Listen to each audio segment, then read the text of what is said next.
Welcome to the PCN Capitol Preview. I'm Larry Casper.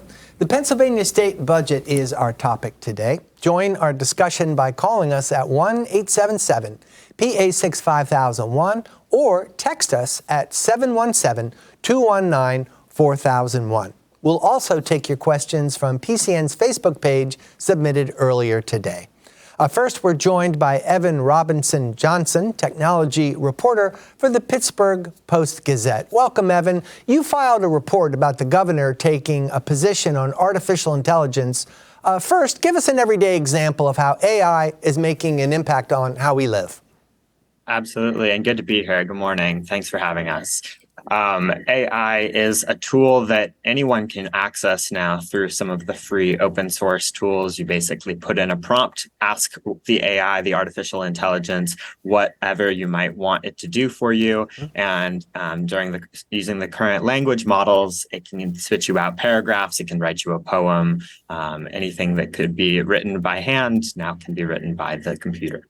Evan, the governor signed an executive order about AI. So what does it mean for the development of AI in Pennsylvania? The governor's pretty bullish on it. He wants Pennsylvania to be a leader of this technology. He said he wants it to be something that Pennsylvania is actually guiding the creation of rather than just letting AI happen to us. What that means in the short term is that state employees are going to start experimenting with this technology, and that a governing board will start to look at ways that we can safely roll out the technology while keeping true to some core values, which he outlined in the order. And what is the expected impact of AI in Pennsylvania as far as the job market is concerned? I think that remains to be seen. For many of the businesses that I've spoken with, which include some of Pittsburgh's largest employers, that is going to be they're making it clear that they don't want this technology to replace jobs. People who are currently working shouldn't view it as a replacement. They should view it as a way to optimize their current role. And they say that it's going to free humans up to do less repetitive, mundane tasks. It's actually going to empower humans to focus on the tasks that take the most mental effort.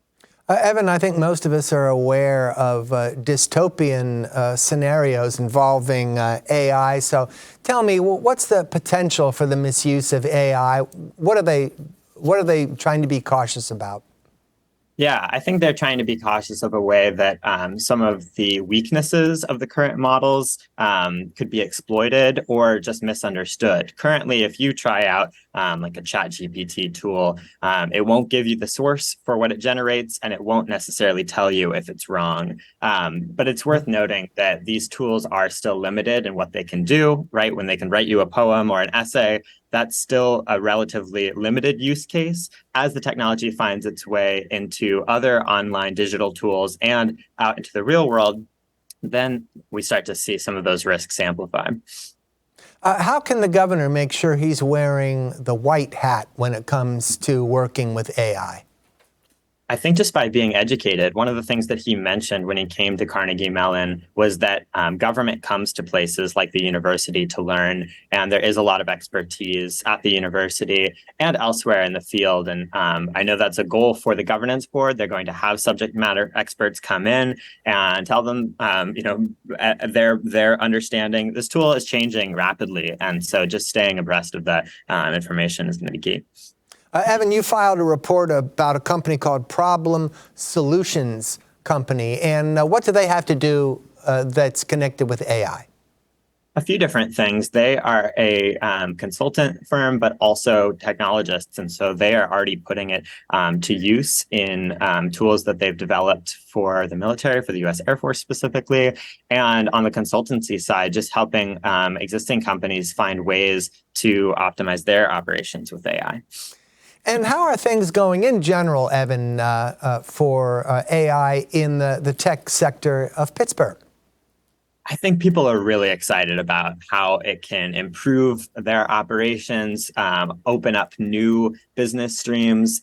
It's kind of this new Wild West where people want to see, can it radically change my business, help me reach more customers? Like I mentioned, free up my time so that I'm not writing emails all day long, but I can actually build the product, change the world in the way that I set out to do. Evan, in one of the reports you filed recently, you talked about the ability, courtesy AI, to talk with steel tycoon Andrew Carnegie. Now, he's long gone, of course, but can you talk us through what kind of interaction was the example you mentioned in your story? What's he talking about, and how can you communicate?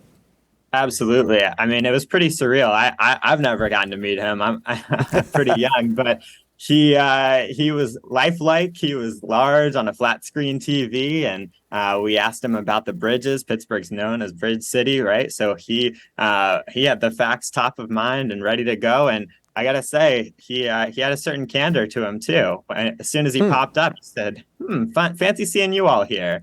And it's just some creativity that you can build into these models. Now, last question, Evan. I understand you also wrote about an AI creation, and it's a 4-foot-tall alien named Charlie. And it doesn't sound like he's necessarily for entertainment purposes, because he was designed for the Air Force. Fill us in. Well, they're still, figuring out ways to use this technology. And I think that Alien's just a proof of concept of a few things. One is actually less on the artificial intelligence side. It's a holographic view where you can look at this box where instead of a TV screen, that alien actually looks three-dimensional.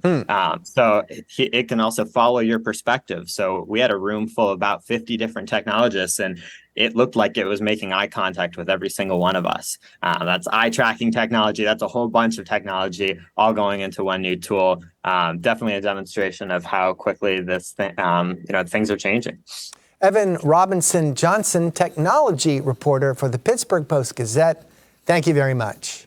Thank you. More PCN Capitol Preview after a short break. Do you love high school sports? Then get ready for a championship weekend on PCN. Kick off the weekend with live coverage of the PIAA Soccer Championships on November 17th. November 18th, PIAA Soccer Championships continue live on PCN. Then stay with PCN for the PIAA Girls Volleyball and Field Hockey Championships on November 19th. PCN is Pennsylvania Sports.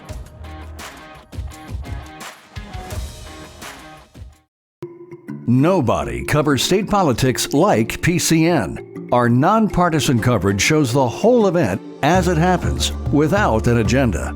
As a 501c3 nonprofit public affairs network, we're dedicated to bringing you unbiased coverage as a public service.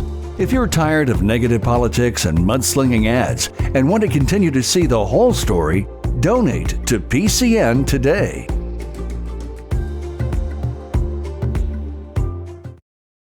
Welcome back to the PCN Capitol Preview. Our guests are Joe Pittman, Senate Majority Leader, and Matt Bradford, House Majority Leader. Representative Bradford, get us started. What's the most important task in your chamber at this moment? I think it's getting money to our most in-need students. Our state-relateds are not funded at this point. We need to make sure that those 70,000 kids at Pitt, Temple, and Penn State get the funding they need, that in-state tuition portion. Unfortunately, that's been drugged down by what I'll just call wedge issues that really have no place in a discussion about how we fund higher education. We need to get that done. And we need to make sure that we're getting funds to those kids in the poorest schools, most in need. We call that level up funding in our caucus. That's $100 million specifically for the poorest kids, often through an equity lens, black and brown kids that have been deprived of quality education. I know we're going to talk a little bit probably about the Commonwealth Court case where we know we're underfunding these schools dramatically. We have probably a $4, $5, $6 billion need to surge money. This is the smallest of down payment that we need to make sure that we're providing to these most in need schools to make sure that we're not just doing right by those kids, but we're not continuing to overburden property taxpayers that have just been decimated by an inequitable school funding system. And frankly, that's not just me saying that, that's our Commonwealth Court. Senator Pittman, how do you see priorities in your chamber? Well, we've had a very aggressive agenda in the Senate over the last 10 months, and frankly, a lot of it has been done in a bipartisan fashion. You know, we've worked very closely with the governor in a bipartisan way to seek ways to empower parents, to make sure that parents have the ultimate responsibility for their child's education, and they have the tools that they need to make the decisions about what is best for their children's education. We've worked to help grow our economy. We worked in a bipartisan fashion with not only the Chamber of Commerce, but also the building trades to advance permitting reform in a bipartisan fashion. We've worked to help keep our streets safe. We worked with our friend Senator Tartaglione from Philadelphia to clamp down on open-air drug markets. And so those are issues that we've been focused on in the Senate. Obviously, we do have budgetary issues that need to be completed, but let's be very clear to the people of the Commonwealth, we have a budget in place. The core functions of government are being funded, and the people of the Commonwealth are being served by our state government.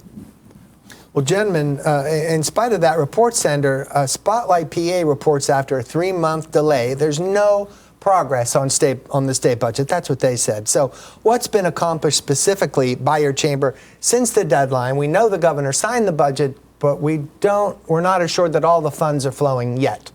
Well, let's be very clear. Most of the funds are flowing, and we have sent in the Senate implementation language that would fully fund other pieces of the budget that remain outstanding.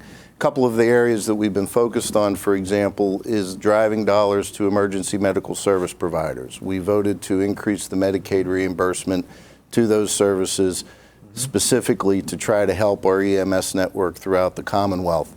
We've done the same with hospitals and trying to get important services funded for our hospital network across this Commonwealth. What about our state's poorest school districts? Well, let's be very clear. We voted for and implemented the largest basic education funding increase in the history of this Commonwealth.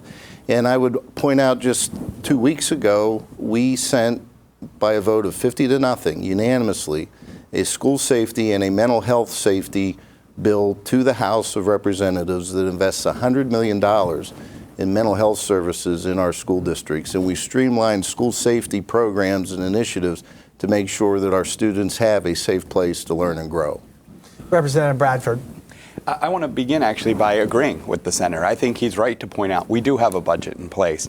Fiscal code, which I think is the bill you're referencing, right, often limits or often provides, referred to as the instructions on how to spend the money. Yeah, sounds important. Unless you're worried about sending a $45 billion blank check to the governor, and the governor has to decide how he wants to proceed in this regard. Obviously, we would have preferred to draft a fiscal code while we were negotiating GA for reasons that are beyond us at this point. We're not there. But I think what the senator points out and what I think we need to work on is that common ground, the mental health stuff. Agree 100%. Last year, we agreed on $100 million for adult mental health. This year, the governor, to his credit, new governor, ambitious agenda, wants to make sure we drive additional dollars for our kids and our schools and make sure we do that. I don't think they're mutually exclusive. I think that's something we should do together. And on the economic development issues, and I think this is one issue that we need to work together desperately. We've got a dynamic, pro-business, very ambitious new governor who wants to make sure Pennsylvania is open for business. I jokingly say this isn't the old House Democratic majority. This Democratic majority wants to be a partner with this Senate Republican majority, with this governor, to do right on C&I reform, on NOL. We want to accelerate beyond the steps we already took. Sorry, what's NOL, Representative? Net operating loss, which is basically incentivizing those businesses that are making huge research outlays in the early years, probably have tax burden at that time. We want to make sure that they can continue to draw down on that for the length of the time they're investing in Pennsylvania. This is something that I think Democrats and Republicans could work on and frankly deal with our demographic challenges, our long-term economic challenges to make sure that businesses and the workers come and stay in Pennsylvania. And C&I is a tax on businesses. Just to review our abbreviations here before we get carried away. It's all right. All right, let's take a phone call, gentlemen, and we'd like you to participate in our show by calling 1-877-PA6-5001, or you can text us at 717-219-4001. All right, now we're going to go to Palmyra and hear from Pat. You're on PCN. Thank you. Good morning. Mr. Pittman, Mr. Bradford, thanks for taking my question. I wanted to ask about higher energy prices. They passed the Inflation Reduction Act in Washington. Hasn't done anything to really reduce my costs. Gasoline's $4. My gas electric bills are outrageous. What are you all doing to try and bring these prices down? Who wants to go? Senator. Well, we've had energy as a significant focus in our caucus. We believe that we need to use the God-given natural resources we have beneath our feet to enhance energy independence, because quite frankly, I truly believe, and our caucus believes, that energy independence equates to national security. One of the first items that we undertook whenever we convened on January 11th was to pass a piece of legislation to the House to repeal the automatic gas tax that went into effect January 1st. We felt that it was time to freeze that tax increase because, to the caller's point, energy costs are up, and it's very hard in these inflationary times for people to make ends meet. So we felt that that was an important priority. We've also, again, worked on permitting reform in a bipartisan basis so we can unlock our resources here in this Commonwealth to provide energy resources. And of course, we've led the charge against former Governor Wolf's proposal to implement a $600 million tax on electricity through a program known as RGGI in his efforts to unilaterally implement that tax on the consumers of electricity. And quite frankly, every consumer of electricity in the Commonwealth would contribute to that $625 million increase. Thankfully, the courts have put a hold on that issue, and hopefully the courts will ultimately determine that what Governor Wolf proceeded on was in fact unconstitutional. Representative Bradford, can you pick up on that thread and expand on what this RGGI program is about? Yeah, I think it's a recognition, frankly, that we need to move beyond just the old energy sources that are carbon producing and continue to deal with the challenge of climate change. We obviously need to be energy independent. I think that is an issue at the federal level. No longer should we be dependent on Middle Eastern countries that are frankly hostile to our democracy as well as to human rights, or frankly with the bad actors in Russia who would hold natural gas hostage against our allies in Europe. So Pennsylvania has an important role. We have an important transition role to play because we have this abundance of natural gas, and we should take full advantage of it. We should also look at LNG, and I realize for some these are controversial things, and we should work on permitting reform. LNG, another abbreviation, Representative, hate to stop you. Liquefied natural gas. Got it. These are opportunities that we have right here in Pennsylvania. But we would be remiss, and we would be telling people a story if we didn't say we need to be leaders in the energy of tomorrow. And that's why I'm so glad that the actions of the Biden administration, trying to get a hydrogen hub here to Pennsylvania. If we can capture the power of hydrogen, green hydrogen, in order to create the energy of tomorrow, this is a tremendous opportunity. We also need to look at nuclear energy, keeping that here in Pennsylvania. We have nuclear reactors closing here in Pennsylvania when, frankly, that's one of our largest sources of non-carbon producing energy. So I don't think it's a either-or opportunity or, frankly, just trying to preserve what was in the past. It's making sure that we're well-positioned and well-poised to take advantage of the energy of the future as well. Gentlemen, I'm going to read a text question for you from one of our viewers. The House hasn't passed a fiscal code bill of any kind yet. Do you really even want to complete the budget, or are you content holding up billions in funding for schools, hospitals, and communities? So I don't know if I fully agree with the underlying premise. As I said, a fiscal code is really the instruction manual. If the governor wants to act unilaterally, he can. He has tried to give some space for the House and Senate leaders to work together. There's about $1 billion that he's holding and saying, hey, I'm going to hold this back. Let's see if you guys can work it out. We have tried to work it out. I think this week we're going to move a fiscal code vehicle. We're going to actually try to do something a little different than what the Senate did. They kind of picked and choose what they were going to send over from the original GA. We're going to largely send over everything in it. We're not going to try to renegotiate the general appropriation budget using the fiscal code. Representative, help me understand this. How about some specific things that are going to be in this, what you call a fiscal code vehicle? So, and again, I want to make no representations, and the senator can speak to himself. They sent us kind of two fiscal codes and said, you know, there's some things in behind door number 1 and some things behind door number 2. And okay. You've got to make a deal, I understand. Well, let's make a choice where you're going to have to choose something you may not like. What we're saying is, listen, we already agreed to a budget. We didn't necessarily love the GA bill that was sent over from the Senate, but we took lemons and we made lemonade. We didn't want an impasse. We wanted to make sure we enacted a budget. We did that. Now the choice is, hey, that budget's there. We may have not loved every part of it, but it was written into law. Now let's enact that entire budget and move on from that, and let's frankly, get the money flowing to the people that most need it. Again, our poorest schools. Let's get that moving. Senator. Well, we do have some work to do, and I think that the governor rightfully understands that at the end of the day, the General Assembly has the authority to have the power of the purse and dictate where dollars go and how they are driven out. And those are some of the pieces that yet remain.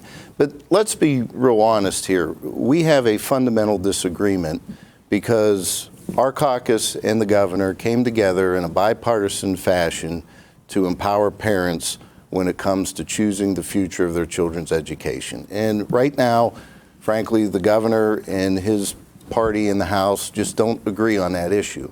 And until they reconcile their disagreement on this, I think we're going to continue to have areas of impasse, and that's okay. That's what happens in divided government sometimes. But our focus has been in the Senate to try to resolve the issues that we do agree on. And I think that it's quite clear that there are areas of agreement, and I would have to think that areas such as emergency service support, hospital assistance, and areas like that are elements that we can agree on in bipartisan fashion and quite frankly should put to bed, get them done, solve those issues, and move on to the bigger, more challenging issues that are currently dividing the governor and his party in the House. Here's a comment from a viewer, and it's Liz in Newcastle. Go ahead. Thank you for taking my call. I have a question about education. I understand there are some schools in Philadelphia where none of the kids can do math or reading at grade level. And I know there was a proposal in the budget to help the kids, in these worse schools.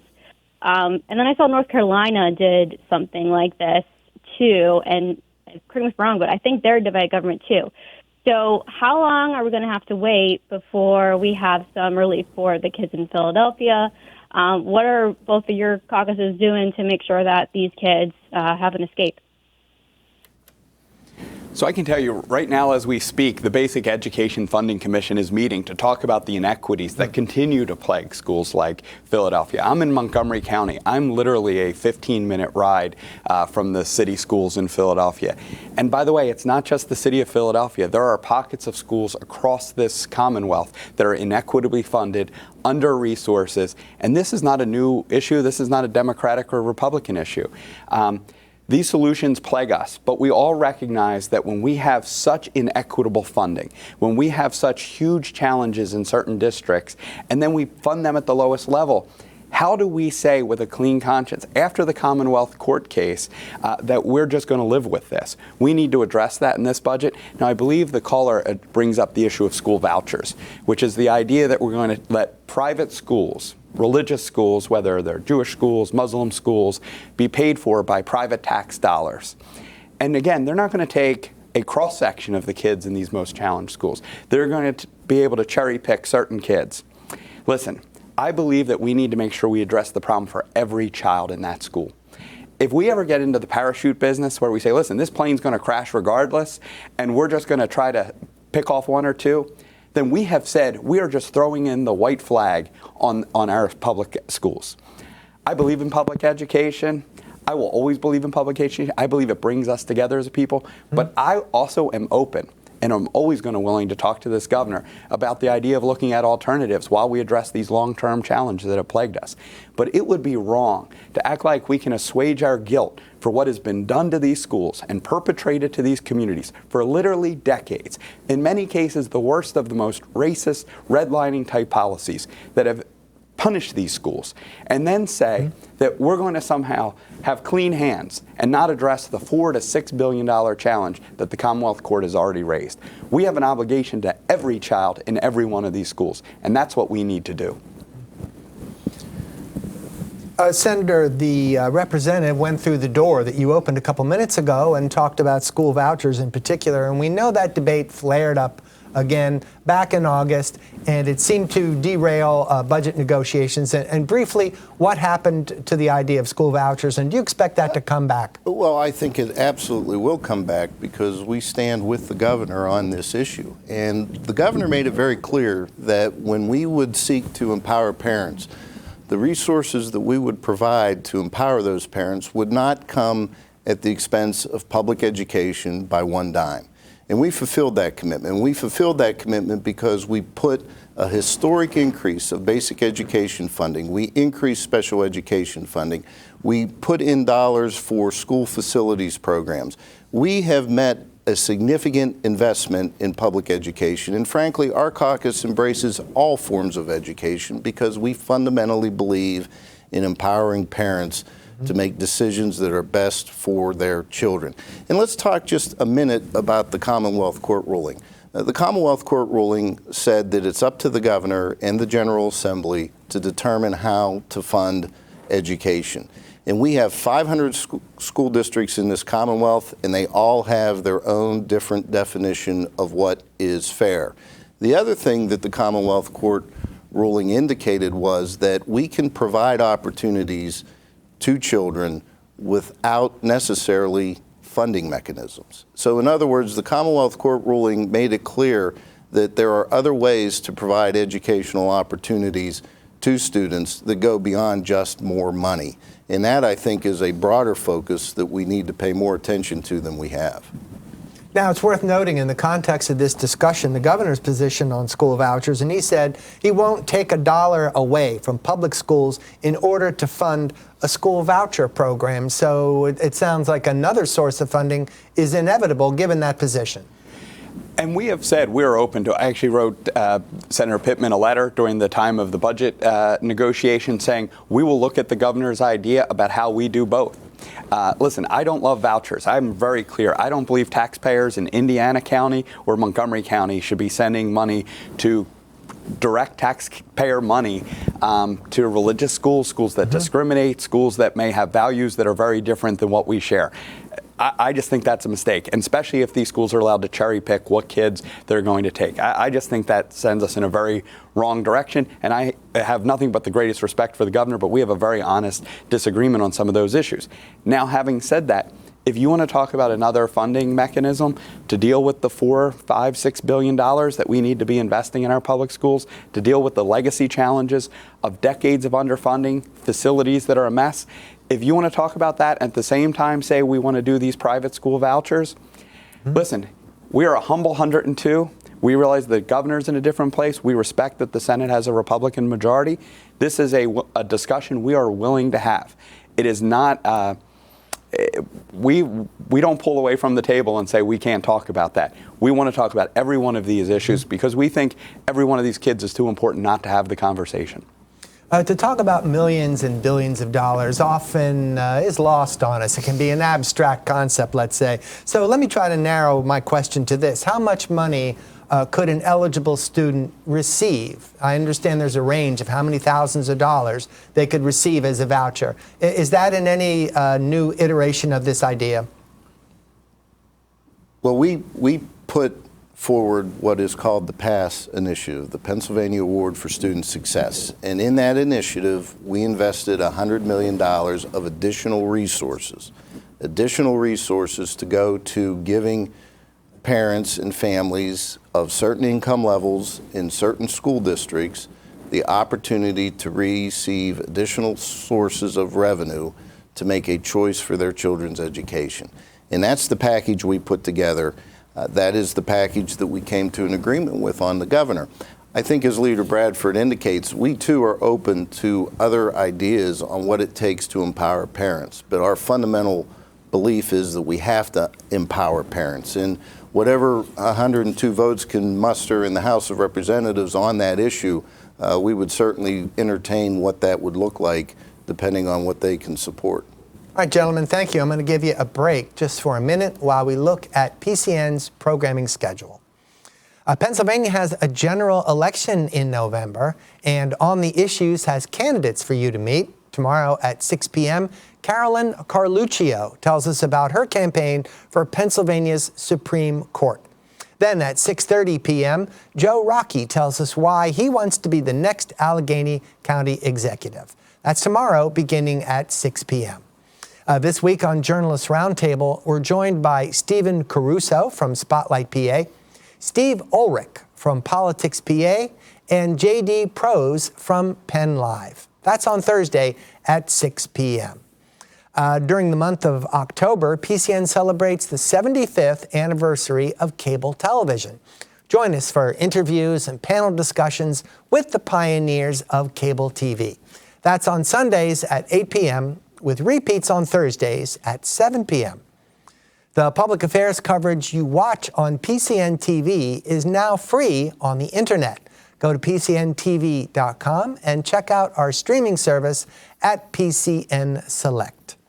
And please find a moment to thank your local cable company for PCN. They carry our network on their channel lineup as a public service. And remember, PCN receives no state or federal tax dollars. Now, let's talk a little bit, gentlemen, about funding for our state-related universities. What's the latest there? Senator Pittman, start us. Well, from our vantage point, the House has attempted to send an appropriations bill for the state-related. I believe in July they tried to do that, and they could not muster the votes to bring those bills to our chamber. Frankly, our position on this is that the House needs to have a consensus on this because they need two-thirds vote to pass what's called a non-preferred appropriations bill to us. So until that gets reconciled, frankly, we're not prepared to advance state-related legislation at this point in time. And I think we have to underscore that it is not unusual for the state-related appropriations to be approved well past the budget. There have been examples where state-related appropriations haven't been approved until the spring of the following year. And the allocations that we're talking about are, in relative terms, fairly small to the overall budgets of those four institutions. But I think we'll get there, and I'm sure that once the House reconciles their differences, we'll be able to take a harder look at the issue on our side of the building. Representative, how does your caucus see this scenario? Well, our caucus is proud to report that every single House Democrat voted to fund Pitt, Temple, and Penn State. 100%. The challenge is, frankly, the minority party, in our case, the House Republicans, do have to put up some votes. And a third of the House Republicans, to their credit, voted to fund these schools.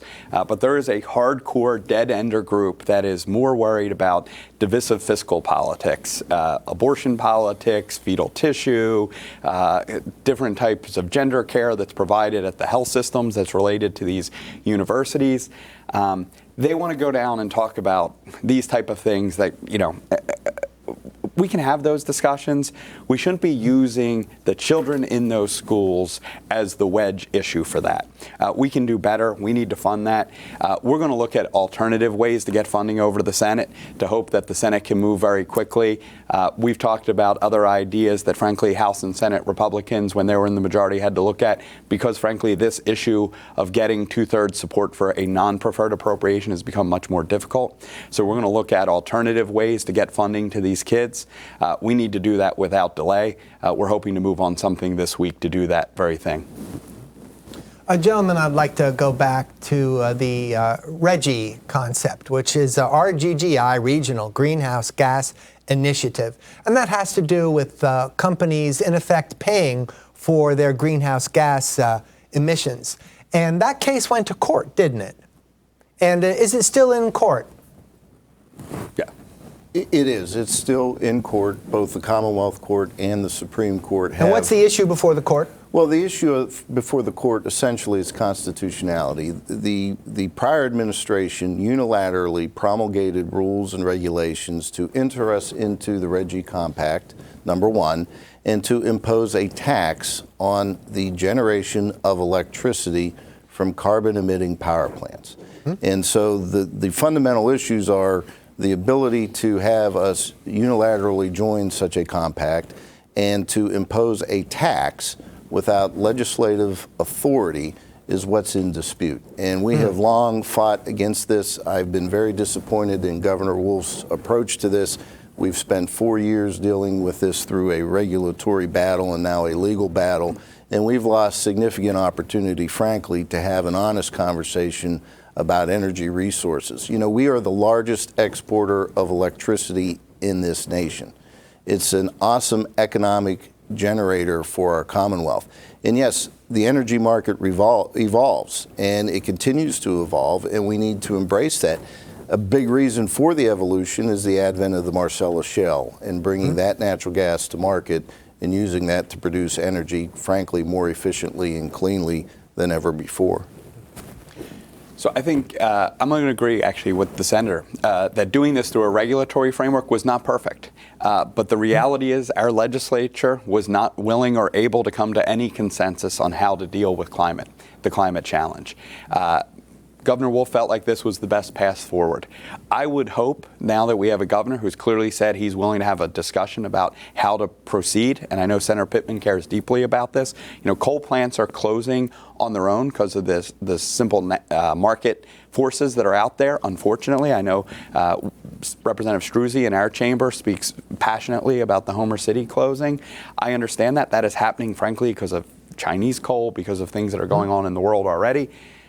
But if we can have a real discussion about how we deal with climate, when you get past the climate denialism and actually say, okay, we realize there's a challenge with carbon, how do we now address it? I think there's a chance for people of goodwill to come together with the building trades, looking at nuclear, looking at LNG, looking at transition, looking at natural gas, recognizing these are opportunities, these are less carbon producing, these will help us make our targets. I just think sometimes the politics have overtaken us on this. I think we have an obligation to do better. I think we could if we all kind of step away from the hyperbole and the overcharged rhetoric that's overtaken us. We need to deal with carbon. And if once you get to that point, then you can actually have a conversation. But if you engage the denialism, you'll never get anywhere on the topic. Well, while the Reggie case is in court, then what can be done to accelerate the discussions it sounds like you want to have? In other words, maybe there isn't a lot of impetus right now if the thing's at an impasse. So I think the governor, to his credit, put together a work group. They actually came out with a report this past Friday. I don't think it's conclusive. I don't think it's groundbreaking. But I want to give credit to good environmentalists, good members of the trades, and good members of industry who sat in a room together and said, okay, what could this look like? How could we get this done? I believe there's a chance to do that. Listen, this is going to go to the Supreme Court. I assume there'll be a challenge to whatever happens in the Commonwealth Court, no matter which side it goes down. I think there's still some room for us to talk if you get past we need to address climate. That's part of the problem with these politics of some of these issues. Some people just want to engage the climate denialism and never say, how do you move forward? We've got to get real about the challenge in front of us. Well, we also have to be real about the practicality of the issue. This is a global issue. Whenever we talk about the emitting of carbon, and whatever your personal opinion is on the changing of the climate, man-made versus natural, the reality is when you look at India, when you look at China, when you look at Russia, the environmental abuse that's being perpetuated in those countries has a global impact. And so from our perspective, the way we get to these issues is to allow our market to work. Again, the advent of natural gas has been a game changer when it comes to producing electricity and reducing carbon emissions, and that's why we're so adamant about embracing the Marcellus Shale. We'll be taking your calls and texts for about the next 10 minutes. The call number is 1-877-PA6-5001, or you can text us at 717-219-4001. And I have a text question, gentlemen. I'm going to read it to you. What is being done to address the drug epidemic across our state? So I think we made tremendous progress in a bipartisan way with former Representative, now County Commissioner Gene DiGirolamo, Republican from Bucks County, who really, I think, there was a transformative change in the last few years about realizing there is obviously a criminal justice element, but there's a health and a health care and an addiction issue. Recovery. So yeah, that whole mindset has changed, and frankly in a bipartisan way, and frankly House and Senate working together. So I think we've really attacked that. I think part of the solution, frankly, was the expansion of medical assistance through what was then Obamacare, making sure people could get into treatment. I think that's been a step in the right direction. But I will tell you something, and I'm a good progressive and the senator knows this, but I will tell you, if we don't deal with some of the criminal justice challenges we're having right now, some of the spikes in crime that are connected to homelessness and addiction, we've got to recognize there are real costs for doing nothing. And to allow these problems to play out on our street, it hurts our economy, it hurts our feeling of safety, and frankly, it affects our actual safety. We have to work together on this. And by the way, there's no Democrat or Republican solution to this. There is, again, another opportunity for bipartisan ability to work together on this.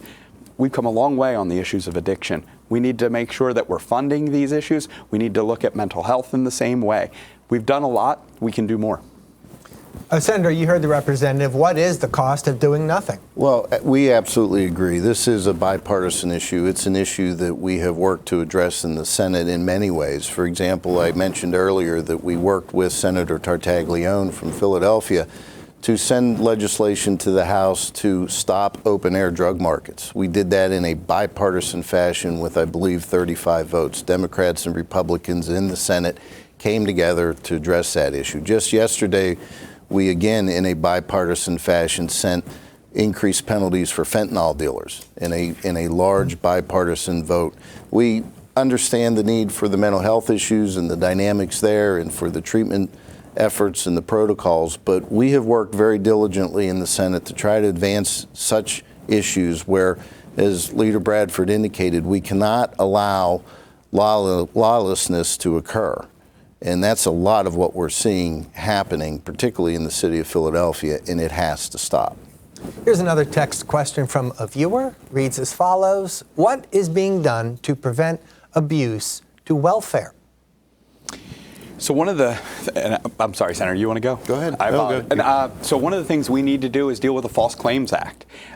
Leader Cutler, as well as Appropriations Chair Seth Grove in the House, have carried this type of legislation in the past. This is creating a private right of action to make sure that we're not just getting the small-time welfare recipient fraud, but frankly, the big fish in this, the producers, the providers that are often the biggest claims, and making sure that we're doing both. A lot of the rhetoric, used to be about, quote unquote, and this is not a great term, the welfare queens. Well, there's some pretty big welfare kings out there who've been bilking the system on the provider side. We need to pass false claims. That's something we intend to send over to the Senate in short order, and we hope for an affirmative vote out of there as well.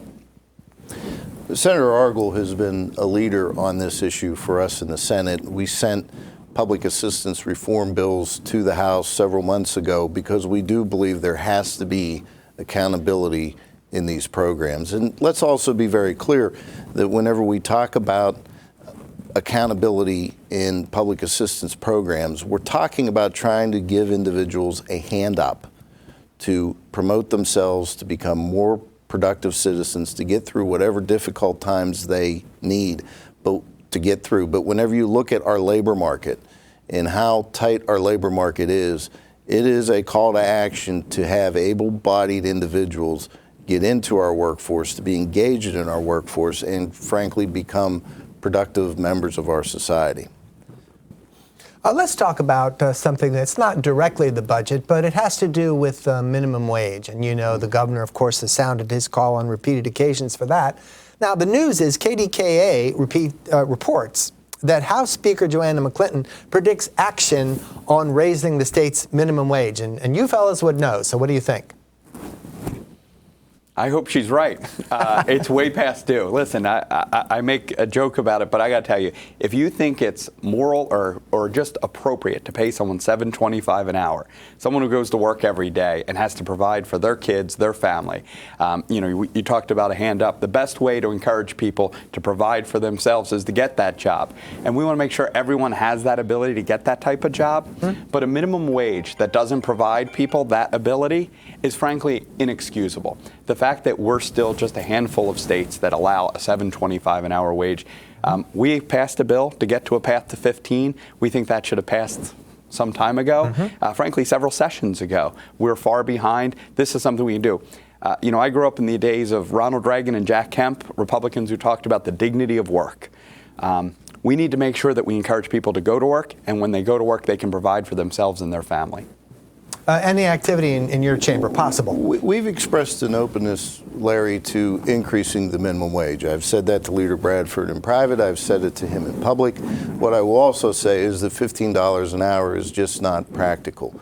But we have had an openness to it. Frankly, our caucus has been focused on maximum wage jobs, family-sustaining jobs.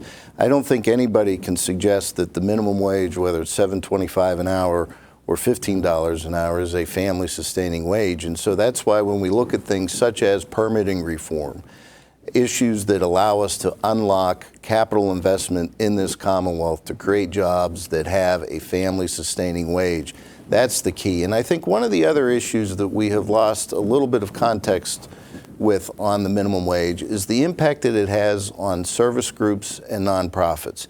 You know, there are a lot of providers that are in the nonprofit space that rely on part-time work to deliver important services to the community.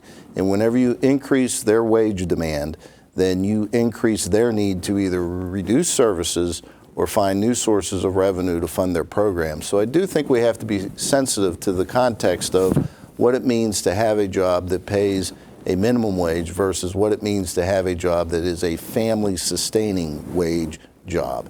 And that, frankly, is what I think our focus should be on. Here's a viewer text question I'd like to share with you. What is being done to fix our roads in Pennsylvania?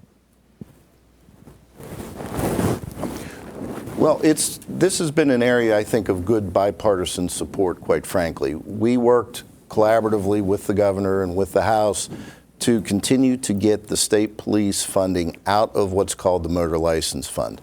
For many, many years, we have used the revenue from registration fees and gas taxes to help fund the state police. Now, obviously, the state police need and deserve every dollar that we can provide them to provide public safety. But we also believe that those dollars in the Motor License Fund should be used for infrastructure. And we moved $125 million out of the state police budget back into our infrastructure. And we've worked on that on a bipartisan basis. I do think there is a piece that we need to address sooner than later, and that is making sure electric vehicles pay their fair share whenever it comes to supporting our transportation infrastructure. What about that, Representative, briefly, making an infrastructure for electric vehicles in the future? Yeah, and listen, I also want to give a shout out to something you said about permitting. Listen, you just saw what Governor Shapiro, a dynamic governor, was able to do when we had the I-95 collapse.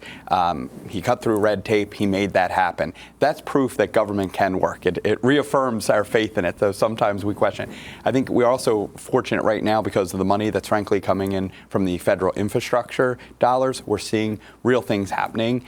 But obviously, how we deal with making our system more green, and I know the senator shares that about charging sites and how we make sure that we're paying for those charging sites to build that green infrastructure, and making sure that cars obviously are going to have to pay their fair share, whether that's vehicle miles traveled, however that's going to look. We need to work together to make sure we move forward, because transportation fundamentally is a bipartisan issue. All right, gentlemen, we only have about a minute left, so I'm going to pose our last text question. This is a good way to wrap up our show. Where do you see the most urgency in completing the last pieces of the new budget? Try to do it in 30 seconds, Senator.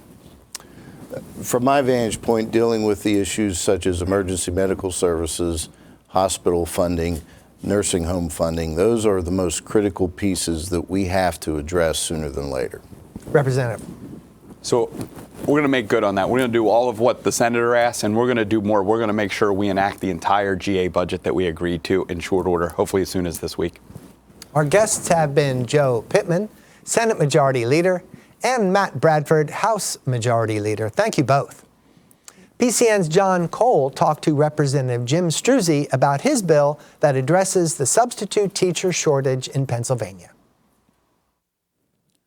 Are there enough substitute teachers in Pennsylvania right now? Well, good morning. It's my understanding that, in fact, there are not enough teachers in general, and that leads to the shortage of substitute teachers. You hear stories of kids, basically sitting through large study hall periods because there aren't substitutes to teach the subjects that they need. So that's why I started to move forward with House Bill 27. I was at a meeting with some educators back in the district earlier this year, actually during the last school year, and they mentioned to me that Act 91, which was enacted to basically create some flexibilities in hiring substitutes during the COVID pandemic, was about to expire in June. And so that's what prompted this to move forward. So I did some research, worked with our education committee to develop House Bill 27, which essentially extends and makes some of those flexibilities in Act 91 permanent. Can you explain some of those flexibilities to us? Sure. The opportunity to hire annuitants or to hire prospective teachers who are just getting their credentials in order can be hired as substitutes. And that's what some of these were in Act 91, as I said, and then the bill was amended further in the House Education Committee to make some of these permanent. Now, when you've talked to educators, whether it's in the district or across the Commonwealth, did they give you any sense of why there's a teacher shortage or substitute teacher shortage in general? I'm not sure what the reason is, if it's just our demographics, if there aren't enough young people going into the teaching fields, or if there's too much competition from other career paths. But it is definitely a serious issue that needs to be addressed. Everywhere I go, teachers are coming up to me and saying, thank you for putting this legislation forward. It's very important. We need it. Our kids need it. And so the sooner the better to get this bill passed across the finish line to the governor's desk for a signature. So when you were crafting this legislation, did you talk to educators beforehand about this proposal? Yeah, absolutely. As I said, I was at a meeting with some pre-K, actually all the way through pre-K up to 12th grade teachers. And it was a roundtable discussion talking about various issues related to education funding and things like that. And this was brought to my attention. So I was at that meeting along with Representative Brian Smith, who also shares part of Indiana County with me. I came back to the office and as I said, reached out to the Education Committee, and they said that, in fact, that was true, that the Act 91 restrictions or flexibilities were going to be expiring in June. And that's why we moved forward with this legislation. So you said it was going to expire in June. So has it been extended right now? No, it is currently expired. So right now, the flexibilities that school districts had to hire substitutes are not in place. And that's why you're seeing, and not anecdotally, I know that my son, who's a senior, is sitting in large study hall periods with 100 other kids because there aren't enough substitutes. So that's why it's so vitally important that we get this pushed forward now. I'd hoped to have it done before we broke for summer break earlier, but it didn't get done. So now it has successfully passed through the House and passed out of the Senate. So it will have to come back to the House now for concurrence because it was amended in the Senate. So have there been tweaks to this legislation since you initially proposed it? There have, yes. Some, as I said, in the House, it was amended to make some of these flexibilities permanent. And then in the Senate, it was also amended to create a grant program for the $100 million that was allocated for mental health. So Senate amended to include those grant funding programs for mental health for school districts, and then also to transfer some of the powers from the Office of Safe Schools to the Pennsylvania Commission on Crime and Delinquency. A good bit of amendment language was put in the Senate, but I think it's good language. And especially when we're talking about mental health, we've been, trying to find a way to move forward with that $100 million that was allocated 2 budgets ago. And so I think it's good that we were able to work it into House Bill 27. So hopefully not only can we address the shortage of substitute teachers, but we can also address the serious mental health needs that are out there among school-age children. Has this bill received bipartisan support? It has, yes. I think, and I reached out to both the minority and majority chairs of our Education Committee here in the House, and they both agreed this needed to move forward sooner rather than later. That's how we were able to get it out of committee, and hopefully, now we just have to vote on it on concurrence here in the House and get it to the governor for signature so that we can address these very critical needs. So again, I think you mentioned you're hoping as soon as possible, of course, but is there a timeline in the next few weeks, few months? Do we have a sense of when you think the House will full vote on this once again? I don't think it's on the calendar right now, but as I said, it did come back from the Senate, so we need to vote it on concurrence. So that could happen as soon as this week, if we could get it on the calendar. Have you or anyone else involved in crafting this legislation talked to Governor Josh Shapiro's administration to get a sense of would they be willing to sign legislation like this? It's my understanding that initially, yes. I don't know now with the amendments in the Senate, though I do think the amendments were good. And I think they do address one of the governor's promises in the budget, and that was the funding for school mental health needs. So I think it addresses some of his budget requests. And it also, obviously, we have to be able to educate our children, and we have to have those flexibilities in place to hire substitutes. So I think that he would be supportive of this, although I've not spoken directly with him on that. So final question, Representative. If this got across the finish line, let's say the governor signs it into law, how long would it take to be implemented so that it will become law? I'm sorry to interrupt you. I believe the legislation itself says immediately. Okay. Representative Jim Struzzi, Republican representing parts of Indiana County. Thank you for joining us. Thanks for having me. Thank you, John Cole. here's a reminder about On the Issues tomorrow at 6 p.m.